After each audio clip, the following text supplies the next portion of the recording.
you should try to be maximizing the value you get for working with experts, right? Expert sounds expensive. It's not always.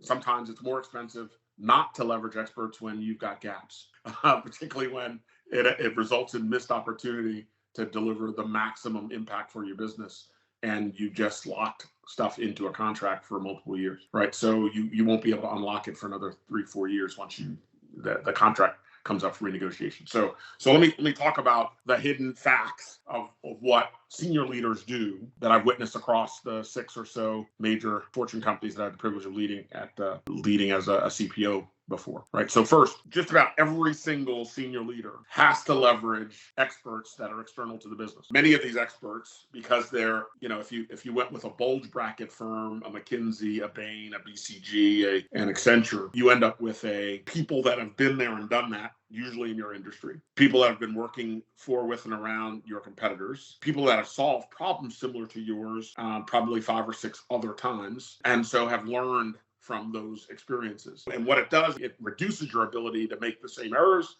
that others may have made, because you're going to leverage the insights and perspective of an expert.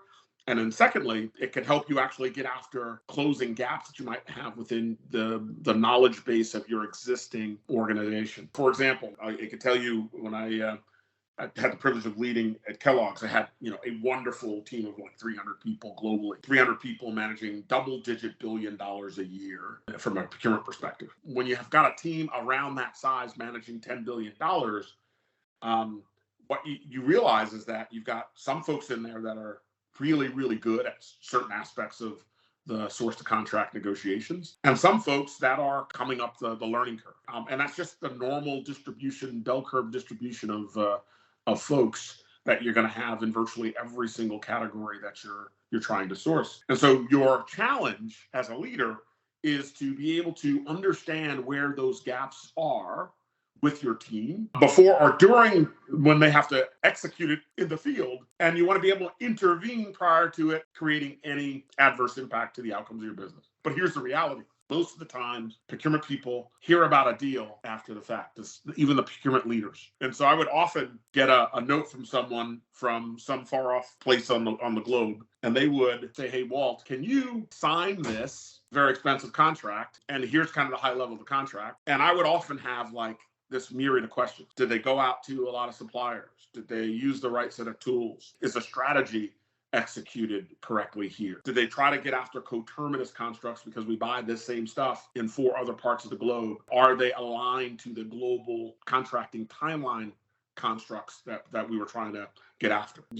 Are they getting after a supplier consolidation framework, or are they adding more suppliers to an already crowded mix problematically, right? So I'd always have these other very, very big picture questions.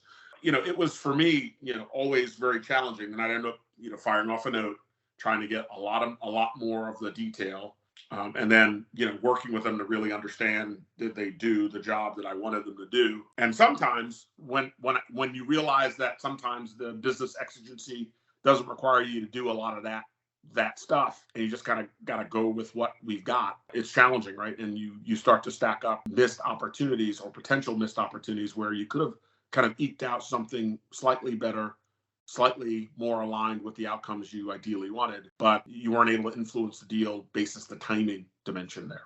So here's what you got to do. You've got to actually work with partners, find partners that help you kind of understand, what are your gaps? And then how do you best align to closing those gaps in a way that drives a lot of value? And how do you partner and I'll tell you, virtually every good CPO that I know has kind of a list of bespoke people that solve problems for them. They know who they are. Oftentimes they know them by name because, quite frankly, they've actually leveraged them in the past and are trying to figure out how to continue to work with them because they know they deliver great results and they're able to motivate the right resources within their firms to actually get you to great outcomes. And so those things matter. Look, I would encourage each one of you as you go through life, you should be people collectors.